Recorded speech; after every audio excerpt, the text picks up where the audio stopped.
49 అంటే సంతానం, 49 అంటే సంతోషం. 39 ఆంధ్రప్రదేశ్ తెలంగాణ. నమస్తే సార్, నాగార్జున రెడ్డి గారు. నమస్తే మా దుర్గా, చెప్పు సార్, ఏపీలో పేదలకు ఇచ్చిన ఇళ్ల పట్టాలకు సంబంధించి రేపటి నుంచి ఉచితంగా రిజిస్ట్రేషన్ చేపిస్తున్నారు సార్. ఈ కార్యక్రమం గురించి మీ ద్వారా ఇంకా తెలుసుకోవాలనుకుంటున్నాను. దీనికి పూర్వాపరాల్లో గనక వెళ్తే సార్, దుర్గా, ఇందిరాగాంధీ గారు దేశానికి ప్రధానిగా ఉన్నప్పుడు 20 పాయింట్ ఫార్ములా అని ప్రోగ్రాం తీసుకొచ్చారు. అప్పుడు ఆమె ప్రధానంగా చెప్పినది ఏమిటంటే గరీబ్ హఠావో అనేటువంటిది నినాదం. దాంట్లో రోటీ, కపడా, మకాన్ మూడే. మకాన్ అంటే ఇల్లు, తినడానికి తిండి, కట్టుకోవడానికి బట్ట, ఉండడానికి ఇల్లు. దేనికైనా ఎవరికైనా ఇంపార్టెంటే కదా. ఈ మధ్యకాలంలో మీ యంగ్స్టర్స్లో 30 ఇయర్స్ వచ్చే లోపల ఇల్లు కట్టుకోవాలి, ఒక 2 బెడ్రూమ్ హౌస్ కొనుక్కోవాలనే కోరికలు చాలా బలంగా ఏర్పడిపోయినాయి. చాలామంది పిల్లలు ఆ పని చేస్తున్నారు కూడా. ఫర్ ఇప్పుడు ఎస్పెషల్లీ సాఫ్ట్వేర్ ఇండస్ట్రీలో ఉండేవాళ్ళు, ఈవెన్ మ్యానుఫ్యాక్చరింగ్ ఇండస్ట్రీలో ఉండేవాళ్ళు కూడా మొదలుపెట్టారు. సో ఎప్పుడో కొన్ని 30-40 సంవత్సరాల కింద మొదలుపెట్టినటువంటి ఈ చిన్న స్లోగన్ అనేటువంటిది కంటిన్యూస్గా జరుగుతూనే ఉంది. హైదరాబాద్కి చుట్టుపక్కల కేసీఆర్ గారు ఉన్నప్పుడు ఔటర్ రింగ్ రోడ్కి చుట్టుపక్కల కూడా 2 బెడ్రూమ్ హౌస్, ఒక్కొక్కరికి 3 ఎకరాల పొలము, సంఘ సమాచారం చాలా చెప్పారు కదా. ఆ 2 బెడ్రూమ్ హౌసెస్ కట్టిన మాట వాస్తవమే, కానీ అలాట్మెంట్స్ ఎవరికి చేశారో ఇప్పటివరకు కూడా క్లారిటీ లేదు. నేను యాక్చువల్గా ఔటర్ రింగ్ రోడ్లో 1-2 ప్లేసెస్లోకి వెళ్ళి చూస్తే ట్రాన్స్ఫార్మర్లు పనిచేయట్లేదు, అసలు తలుపులు కూడా పీక్కుపోయారమ్మా. కట్టిన తర్వాత అలాట్ చేయాలి, లేదంటే ముందే లబ్ధిదారులు ఎవరో రికగ్నైజ్ చేసి వాళ్ళకి అలాట్ చేయాలి. గవర్నమెంట్ ఫండ్స్ వేస్ట్ అయిపోతాయి. ఇప్పుడు ఏం చేశారంటే ల్యాండ్ అనేటువంటిది అలాట్ చేసి దాని మీద కట్టించి ఇస్తున్నారు. ఇంచుమించుగా I think subject to correction 31 లక్షల ఇళ్ల పట్టాలు. ఇళ్ల పట్టాలు అంటే ల్యాండ్ కూడా ఉంటుందిగా, మరి దాని రిజిస్ట్రేషన్ అనేది సబ్ రిజిస్ట్రార్ ఆఫీస్లో చేసుకోవాలి. ఇప్పుడు ఏం చేశారంటే వీళ్ళు విఆర్ఓలకి అప్పు చెప్పారు. అది under the control and supervision of joint collectors and collectors. Good thing. Registration charges wise చేశారు. మంచి ప్రోగ్రామే ఇది. రాజశేఖర రెడ్డి గారు ఉన్నప్పుడు కూడాను ఇందిరమ్మ ఇల్లు అని చెప్పి మొదలుపెట్టారు, కొంతవరకు చేశారు. ఇవన్నీ కూడాను నిరంతర ప్రక్రియలమ్మా. ఇది కంటిన్యూస్గా జరుగుతూ ఉంటాయి. గవర్నమెంట్స్తో సంబంధం ఉండదు. ఒక కొత్తగా స్కూల్ పెట్టారన్నా, కాలేజీ పెట్టారన్నా, హాస్పిటల్లో బెడ్ కెపాసిటీ పెంచారన్నా, పల్లెటూళ్ళని లింక్ చేస్తూ మెయిన్ రోడ్స్కి రోడ్స్ వేశారన్నా, ప్రాజెక్టులు పెడుతుంటారు, కెనాల్స్ వస్తుంటాయి, అందులో సిల్ట్ పెరిగిపోతుంటుంది, సిల్ట్ తీస్తుంటారు, చెరువుల్లో పూడికలు తీస్తూ ఉంటారు. ఇవన్నీ కూడా నిరంతర ప్రక్రియ, ఇర్రెస్పెక్టివ్ ఆఫ్ ద గవర్నమెంట్స్ జరుగుతుంటాయి. ఒక గవర్నమెంట్ ఎక్కువ ఖర్చు పెట్టచ్చు, ఒక గవర్నమెంట్ తక్కువ ఖర్చు పెట్టచ్చు. నిరంతరంగా జరిగేటువంటి ఈ కార్యక్రమంలో చాలా లార్జ్ స్కేల్లో ఈసారి జరిగింది కాబట్టి ఇంత ఫోకస్ వచ్చింది.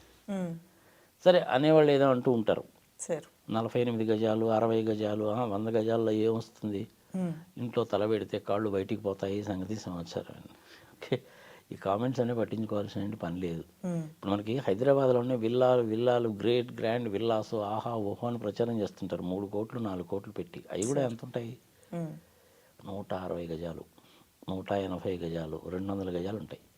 అదే బెంగళూరులో అయితే స్టాండర్డ్గా ఏమంటారంటే 60-40 అంటారు. 60-40 అంటే 240 గజాలు. ఓకే. ఆ 160 గజాల్లోనూ 200 గజాల్లోనూ డూప్లెక్స్ విల్లా, ట్రిప్లెక్స్ విల్లా, సంగతి సమాచారం కట్టిస్తారు. గట్టిగా కనుక మాట్లాడితే నువ్వు కనీసం ఒక 4 మొక్కలు వేసుకుందామంటే కూడా చోటు ఉండదు.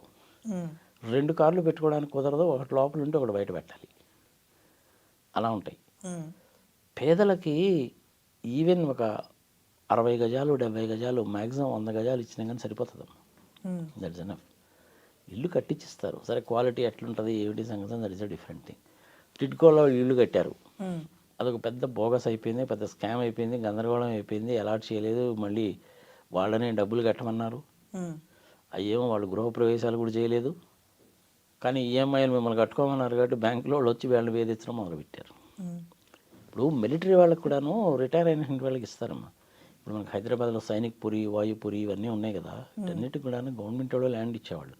అప్పుడు ఏం చేసేవాళ్ళు అంటే 500 గజాలు 600 గజాలు ఇచ్చేవాళ్ళం. అందుకని మీకు సైనిక్పూర్లో ఇల్లు చూడండి ఎట్లా ఉంటాయో. వాళ్ళకి ల్యాండ్ ఇచ్చారు, వాళ్ళు ఇల్లు కట్టుకున్నారు, విశాలంగా ఉంటాయి. వాళ్ళకి అప్పుడు కండిషన్ ఏం పెట్టారంటే 25 సంవత్సరాలు టైం పీరియడ్ పెట్టారు. అప్పుడు 25 సంవత్సరాల తర్వాత వాళ్ళు ఏమైనా చేసుకోవచ్చు. ఓకే. ఇప్పుడు ఈ ప్రోగ్రాంలో ఏం చేశారంటే 10 ఇయర్స్ తర్వాత మీరు అమ్ముకోవడం కానీ, తాకట్టు పెట్టుకోవడం కానీ, బ్యాంకులో లోన్ తీసుకోవడం కానీ ఏదైనా చేయొచ్చు అన్నారు. దానికి చట్టాన్ని అమెండ్ చేసి అది ఇన్కార్పొరేట్ చేశారు. మంచిదే. సో నాకు తెలిసినంత వరకు రిజిస్ట్రేషన్ ఫీజు అనేటువంటిది వైవ్ చేయడం బాగుంది.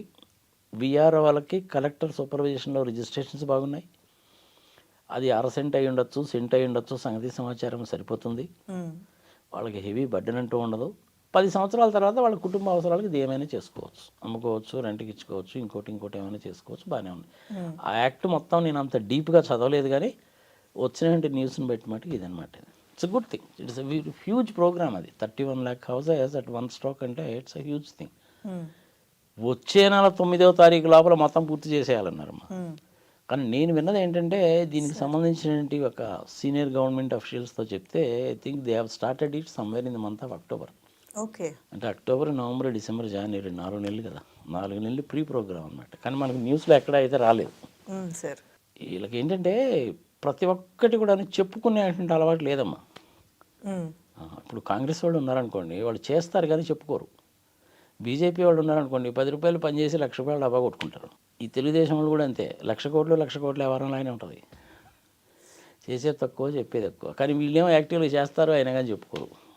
అది సరే, ఒక్కొక్కటి పాలసీ ఒక్కో రకంగా ఉంటుంది, మనం ఏం చేయలేం. ఓవరాల్గా ఏంటంటే it's good policy, let it go on. Jaganmohan Reddy ప్రభుత్వంలో చేసిన మంచి పనులలో ఒకటి అని చెప్పి చెప్పుకోవచ్చు. స్కూల్స్ని బాగానే బాగుపడ్డాయి. ఈవెన్ మా ఊళ్ళో ఉండండి, మా స్కూల్కి మేము అందరం కూడా డొనేషన్ ఇచ్చి 6 ఎకరాల పొలం కానీ మంచి రూమ్స్ గేమ్స్ కట్టాము. గవర్నమెంట్ కూడా 1.5 crores ఇచ్చింది. డిజిటల్ క్లాస్ రూమ్స్ అవి పెట్టాము. మనం ఎప్పుడన్నా విన్నాం ఆ డిజిటల్ క్లాస్ రూమ్స్? లేదు, ఎక్స్పెక్ట్ చేయలేదు కదా. పిల్లలందరికీ కూడా ట్యాబ్లు ఇచ్చారు, అందులో బైజూస్ కూడా లోడ్ చేసి ఇచ్చారు, మంచిది అది. దెన్ నిన్న రిపబ్లిక్ డే పెరేడ్లో ఆంధ్రప్రదేశ్లో శకటం చూసేవా నువ్వు? సార్ చాలా బాగుంది అది. పిల్లలది శకటం, సేమ్ డ్రెస్ వేసుకొని పిల్లలు డ్యాన్స్ చేస్తూ వెనక వాళ్ళ టీచర్లు కూడా ఉండి, it's a good thing. Even ఆడియన్స్లో కూడా చాలామంది అప్రిషియేట్ చేశారు దాన్ని. మనకి యూరోపియన్ కంట్రీస్లో కొన్నిట్లో అయితే ఎడ్యుకేషన్ ఫ్రీ అమ్మ వాళ్ళకి. వాడు ఎంతవరకు చదువుకున్నా కానీ ఫ్రీ. మన ఇండియాలో కూడా ఇందిరాగాంధీ ఉన్నప్పుడు అది తీసుకొచ్చింది, అప్ టు 10th క్లాస్ వరకు ఫ్రీ ఎడ్యుకేషన్ అని. దాని తర్వాత గవర్నమెంట్ పెద్దగా పట్టించుకోలేదు కాబట్టి government schools, colleges, university degrade అయిపోయి, డౌన్ గ్రేడ్ అయిపోయి, ఈ దరిద్రం ఉన్న వాళ్ళకి నారాయణ చైతన్య వాళ్ళు ₹1,00,00,000 డబ్బులు సంపాదించుకొని మినిస్టర్లు అయిపోయారు. ఎప్పుడు కూడాను ఎడ్యుకేషన్ ఒకటి, health, irrigation, APSRTC, telecommunications, transportation, railways, ఇట్లాంటివన్నీ కూడాను ప్రభుత్వం చేతిలోనే ఉండాలమ్మా. ప్రైవేట్ వాళ్ళ చేతుల్లోకి పోయినంటి మటుకు ప్రజలను దోచేస్తారు అంతే. ఏపీఎస్ఆర్టీసీ ఉండబట్టి జనాలు బతికిపోతున్నారు, కానీ నష్టాలు వచ్చినా సరే దానికి ఇంకా. లేకపోతే మనం చూసాం కదా, మనం కోళ్ళ పందాలు ఆడుకోవడానికి సంక్రాంతి అప్పుడు కనుక పోతే ₹1000 టికెట్కి 4,000 వసూలు చేశారు. అది కూడా ఏంటి, నిలబడ్డా అదే రేటంట, కూర్చున్నా అదే రేటంట. నేను కూడాను షిరిడి వెళ్ళినప్పుడు చూసేవాళ్ళం అమ్మ. ఏపీఎస్ఆర్టీసీ బస్సెస్ తక్కువ ఉండేవి కాబట్టి ప్రైవేట్ బస్సెస్లో వెళ్ళక తప్ప కాబట్టి వెళ్ళేవాళ్ళం. లేదంటే ట్రైన్లో కనుక వెళ్తే, ఇంతకుముందు షిరిడీకి ట్రైన్ లేదు, ఇప్పుడంటే షిరిడీ వరకు ట్రైన్ ఉంది. కానీ తర్వాత ఎయిర్పోర్ట్ కూడా వచ్చిందనుకో. అప్పుడు మనల్ని పికప్ పాయింట్ దగ్గర ఎక్కించుకున్నప్పుడు మటుకు ఏముండదమ్మా. తర్వాత మనకి ఏదైనా నిద్ర వచ్చి నిద్రపోతాం అనుకో, జహీరాబాద్ దాటేసరికి మనకు నిద్ర వస్తుంది, మనం నిద్రపోతాం. మధ్యలో ఎక్కడైనా కానీ లేచి చూస్తే కనీసం 20 మందికి స్టూల్స్ వేసి కూర్చోబెడతారు. ఏపీఎస్ఆర్టీసీలోనూ వాటిలో అయితే అట్లా చేయరు. అది తేడా. ఏపీఎస్ఆర్టీసీలో డ్రైవర్కి 4 గంటల తర్వాత కనుకైతే లాంగ్ జర్నీస్లో ఇంకో డ్రైవర్, రీప్లేస్మెంట్ డ్రైవర్ ఉంటాడు. ప్రైవేట్ బస్సులో అలా ఉండరు. Any that is a different topic. నేను ఆల్టుగెదర్ అది ఇప్పుడు జరుగుతున్న ప్రోగ్రామ్ మటుకు మంచి ప్రోగ్రామే, అప్రిషియబుల్ ప్రోగ్రామ్. సరే, ఇంకా అపోజిషన్ పార్టీలో ఉండేవాళ్ళు వాళ్ళు లేదో పనికి పనులు లేదో అంటుంటారు. అదే నేను చెప్పాను కదా, అది తల లోపల ఉంటే కాళ్ళు బయట ఉంటాయి, ఏంటిది సంగతి సమాచారం అంటుంటారు. 2 ఎకరాల్లో ఇల్లు కట్టుకునేంటి చంద్రబాబు నాయుడికి 48 గజాల్లో ఇల్లు అంటే అలాగే కనపడుతుంది. పచ్చగా వాళ్ళకి పచ్చగా లోకం అంతా పచ్చగానే కనపడుద్ది కదా. మరి 48 గజాల్లో నిజంగా ఇల్లు కట్టుకోలేమంటే ఒక చిన్న కుటుంబానికి సింగిల్ బెడ్రూమ్ హౌస్ చక్కగా కట్టుకోవచ్చు. Very well possible. ఎవరి స్టేటస్ వాళ్ళదేనమ్మా సొసైటీలో. ఇప్పుడు అంబానీ కట్టుకున్నట్టు 27 అంతస్తుల భవనము, 600 మంది వర్క్ ఫోర్స్ అనేసి అంటే నేను ఎఫర్ట్ చేయగలనా? చేయలేను. ఎవరి స్టేటస్ వాళ్ళదే కదా. వాళ్ళ ఎకనామికల్ స్టేటస్ అనేది ఎవరి స్టేటస్ వాళ్ళదే. వంశపారంపర్యంగా వచ్చిన స్టేటస్ ఉంటుంది, వాళ్ళు సొంతగా సంపాదించుకున్న స్టేటస్ ఉంటుంది. ఆ స్టేటస్లో వీళ్ళు పనికి మాలిన పనులు చేసేటువంటి వాళ్ళు కూడా చాలామంది ఉంటారు. ఇక అదంతా ఒక పెద్ద హిస్టరీ అనుకో. ఎనీహౌ ఓవరాల్గా ప్రోగ్రామ్ మంచిదే. అది అసలు ఏమీ లేని పేదవాళ్ళకి కొంత స్థలం ఇవ్వడం, దానిలో మళ్ళీ రిజిస్ట్రేషన్ చేసి ఇవ్వడం. అంటే ఒక చిన్న కుటుంబం హ్యాపీగా ఇల్లు కట్టుకోవచ్చు కదా సార్. వాళ్ళు అప్పుడు అసలు స్థలం అనేది లేని పేదవాళ్ళు అదే ఆలోచిస్తారు కదా సార్. ఆబ్వియస్లీ కదా. అదే అమరావతి ఏరియాలో కావచ్చు, వైజాగ్ కావచ్చు, విజయనగరం కావచ్చు, ఎక్కడైనా సరే కావచ్చు. ఇప్పుడు మనకి శ్రీకాకుళము, విజయనగరం లాంటి ప్రదేశాల నుంచి, ఈస్ట్ గోదావరి నుంచి చాలామంది హైదరాబాద్లో అపార్ట్మెంట్స్లో వాచ్మెన్గా ఉంటారు. వాళ్ళు బట్టలు ఐరన్ చేసుకునే పని, వాచ్మెన్ రెండు ఉంటాయి వాళ్ళకి. అవును సార్. చాలామంది అపార్ట్మెంట్స్లో చూస్తాం కదా మనం. వాళ్ళందరికీ కింద ఒకటే కదా రూమ్ ఉంటుంది వాళ్ళకి. అవును సార్. అలాంటి దానికంటే కూడా నువ్వు బెటర్గానే ఉన్నాయిగా ఇవి. ఒక room, hall, kitchen room, attached toilet, సంగతి సమాచారం, మోర్ దాన్ సఫిషియెంట్. ఇప్పుడు అక్కడి నుంచి వచ్చిన వాళ్ళు చాలామంది అపార్ట్మెంట్స్లో ఉంటే కింద ఉంటుంది కాబట్టి సరిపోయింది. వాడే బయటకు అనుకుంటానంటే మినిమం 5,000 రెంట్ పెట్టింది వాడికి రాదుగా. వాడు 15,000 సంపాదనలో 5,000 రెంట్కి పోతే వాడు 10,000 రూపాయలతోటి పిల్లల్ని ఏం చదివించుకుంటాడు?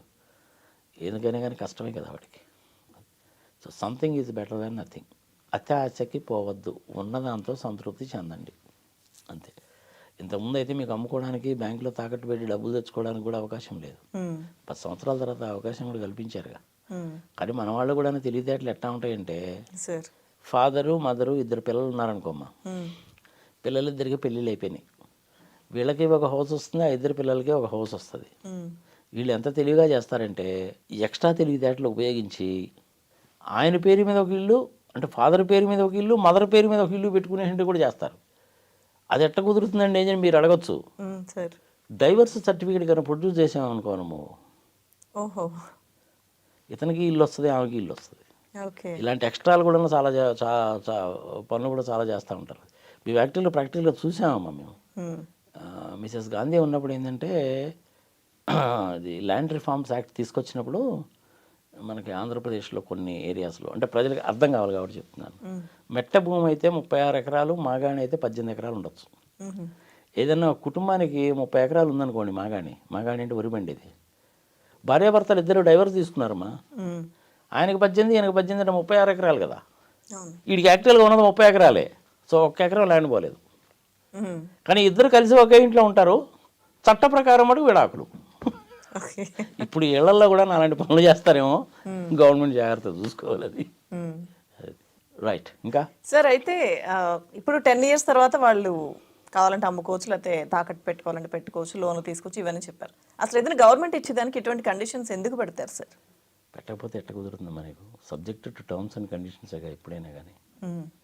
ఇప్పుడు వాడు ఏం చేస్తాడంటే, ఆ 10 సంవత్సరాల దాకా నువ్వు అమ్మడానికి వీల్లేదు, ట్రాన్స్ఫర్ చేయడానికి వీల్లేదనే కండిషన్ కనుక లేకపోతే, రేపు సోమవారం అలాట్ చేయించేసుకొని మంగళవారం వేరే వాడికి అమ్మేసి మళ్ళీ బుధవారం నాకు ఇల్లు లేదండి అంటాడు. అందుకని ఇలాంటి కండిషన్ పెడతారు. అన్యాయం కదా అది మరి. అందుకని ఇలాంటి కండిషన్లు పెడతారు. నిన్న మొన్నటి దాకా నీకు ఇల్లు లేదు, అద్దీంట్లో ఉంటున్నావు, మురికి వాళ్ళలో ఉంటున్నావు, కింద మీద పడుతున్నావు. ఇప్పుడు నీకు శుభ్రంగా ఉండడానికి ఇల్లు ఇచ్చారుగా, మరి దాంట్లో నువ్వు ఉండాలి. కానీ పక్క రోజు ఏదో 10,000 రూపాయలకు 15,000 రూపాయలకు వేరే వాడికి అమ్మేసుకుంటేట లాభంతో అమ్మా, మళ్ళీ నష్టంతో కాదు. గవర్నమెంట్ కూడా నువ్వు ఇట్లా కనుక చేసుకుంటూ పోతే ఎంతమందికైనా ఇల్లు ప్రొవైడ్ చేస్తా చెప్పండి. ఆ కొనుక్కునేవాడు ఏం చేస్తాడంటే, ఆ కాలనీలో ఇట్లాంటి 10 ఇళ్ళు పోగు చేసేస్తాడు. ఒక్కొక్కటి 50 గజాలు అనేసి 10 ఇళ్ళు అంటే 500 గజాలు. వాడు 500 గజాలని కమర్షియల్ ఏరియా కింద కన్వర్ట్ చేస్తాడు, లేదంటే అపార్ట్మెంట్స్ కడతాడు. వీడు మళ్ళీ నాకు ఇల్లు లేదని గోల. గవర్నమెంట్ ఏం చేయగలుగుతుంది చెప్పు? అందుకనే నేను చెప్పాను, మిలిటరీ వాళ్ళకి సంబంధించింది అయితే 25 ఏళ్ళమ్మా, అది సంఘటన సంవత్సరం. దానికి కూడా కారణం ఉంటుందమ్మా. అది ఇప్పుడు 20 సంవత్సరాలు అప్పుడు కనుక జాయిన్ అయితే ఆర్మీలో కానీ నేవీలో కానీ 15 సంవత్సరాలు పనిచేస్తారు, అంటే వాడికి 35 ఏళ్ళు వస్తాయి. తర్వాత కావాలంటే వాడు పని చేయొచ్చు, లేదంటే బయటికి వెళ్ళొచ్చు కూడా, అది కూడా ఉంటుంది. అప్పుడు వాడికి 35 years కదా వచ్చింది. వాడు ఇప్పుడు వీళ్ళందరూ కూడా ఏం చేస్తారంటే, బ్యాంక్స్లో సెక్యూరిటీ గార్డ్స్ కిందనో, లేకపోతే ప్రైవేట్ వాళ్ళ దగ్గర డ్రైవర్స్ గానో, దాని కిందనో దీనికి కిందనో వాచ్మెన్ల కింద ఏదో ఒకటి షాపులు పెట్టుకుని ఏదో పని చేస్తుంటారు. వాళ్ళకు కూడాను మన హైదరాబాద్లో సైనిక్పూర్లో అలాట్ చేసినట్టు కనుక చేస్తే 25 సంవత్సరాల కండిషన్ వాళ్ళకి. అంటే ఇప్పుడు 35 + 25 అంటే 60 ఏళ్ళు అవుతుందిగా, రిటైర్మెంట్ ఏజ్ అనమాట. అట్లా పెట్టారు. ఇప్పుడు ఇక్కడ దాన్ని 10 ఏళ్ళే చేశారుగా, బెటరే కదా. సో ప్రభుత్వం ఏదైతే అనుకున్న లక్ష్యం పక్కదారి పట్టకూడదు. అంతే. ఒకసారి ఇల్లు ఇచ్చి ఎంజాయ్ చేసినటువంటి వాడు మళ్ళీ దాన్ని నమ్ముకొని మళ్ళీ నాకు కావాలని అడగకూడదు. ఇప్పుడు గవర్నమెంట్ కూడా చాలా హెవీ బర్డన్ అయిపోతుంది కదా అది, అందుకని పెట్టారు. యాక్చువల్గా మోడీ గారు తీసుకొచ్చిన స్కీము 2022 కల్లా ఇండియాలో ఇల్లు లేనటువంటి వాడు ఉండకూడదు అనేటువంటిది 2014-15లో వాళ్ళు అనౌన్స్ చేశారు. చాలా వరకు ఫుల్ఫిల్ అయింది. ఇప్పుడు ఈ హౌసింగ్ ప్రోగ్రాంలో సెంట్రల్ గవర్నమెంట్ వాళ్ళ పార్టిసిపేషన్ కూడా ఉంటుందమ్మా. ఐ థింక్ అదేదో 1,50,000 దగ్గర నుంచి 2,25,000 వరకు ఏమో సెంట్రల్ గవర్నమెంట్ వాళ్ళే ఇస్తారు. ప్రధాన మంత్రి ఆవాస్ యోజన స్కీమ్ కింద ఉంది. యాక్చువల్గా ఈవెన్ బ్యాంకింగ్ రెగ్యులేషన్ యాక్ట్ ప్రకారం, ఆర్బీఐ నామ్స్ ప్రకారం కూడాను హౌసింగ్ అనేటువంటిది ప్రయారిటీ సెక్టార్. ప్రయారిటీ సెక్టార్ అంటే రేట్ ఆఫ్ ఇంట్రెస్ట్ తక్కువ ఉంటుంది. అందులో మళ్ళీ ఫ్లోటింగ్ రేట్ అని కరెంట్ రేట్ అని ఉండేది, ఇప్పుడు మెర్జ్ చేశారనమాట దాన్ని. సో ఓవరాల్గా ఫ్రీగా రిజిస్ట్రేషన్ చేసి కూడా మంచి కార్యక్రమం అంటారు. మంచిదే. 31 లక్షలు అనేటువంటిది ఒక్కసారి చేయడం అనేటువంటిది మటుకు ఇట్స్ ఫ్యూజ్ థింగ్ అనమాట. చెప్పే కదా నేను అక్టోబర్లో మొదలుపెట్టాను సార్, ఇప్పుడు ఫుల్ఫిల్ అవుతుంది. It's a good thing. Let us hope the best. Right sir, thank you sir. Thank thank you so much.